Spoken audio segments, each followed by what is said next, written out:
تقول لما أقرأ سورة الفاتحة تقول يعني إياك نعبد، كيف أقرأها؟ أخت الفاضلة، بالنسبة لي إياك نعبد يجب عليك أن تشددي حرف الياء في إياك، وإذا سهلتيه أو خففتيه ما صحت صلاتك، ما تصح. ويا إخواني ويا أخواتي بارك الله فيكم، بالنسبة لسورة الفاتحة يجب على كل مسلم أن يعتني بحفظها ويعتني بتصحيح القراءة فيها، لأنه يوجد أخطاء كثيرة عند كثير من المصلين هدانا الله وإياهم.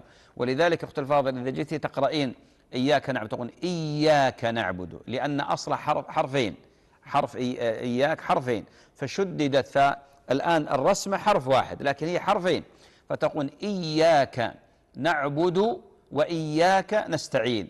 أما إياك إذا قرأ الإنسان إياك نعبد إياك نستعين بطلت صلاته، ما صحت. ولذلك إياك نعبد وإياك نستعين. وأنا أقرأ لك سورة الفاتحة لك ولمن يشاهدني بالقراءة إن شاء الله الصحيحة السليمة. يقول الإنسان لما يقرأ الحمد لله رب العالمين، النبي عليه الصلاة والسلام كما تقول أم سلمة كان يقطع القرآن، يقطع يعني يقف على رأس الآية.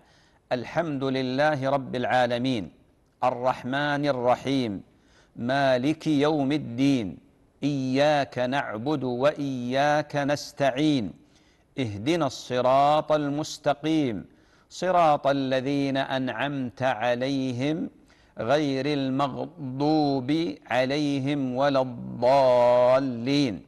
بعض الناس يقول غير المغضوب، غلط، غير المغضوب ولا الضالين. بعض الناس يقول ولا الضالين، هذا غلط، يعني الضاء مش أخت الطاء، لا، ولا الضالين، يعني اللسان يكون تحت الأسنان، ولا الضالين، تمدون الضالين. بارك الله في الجميع.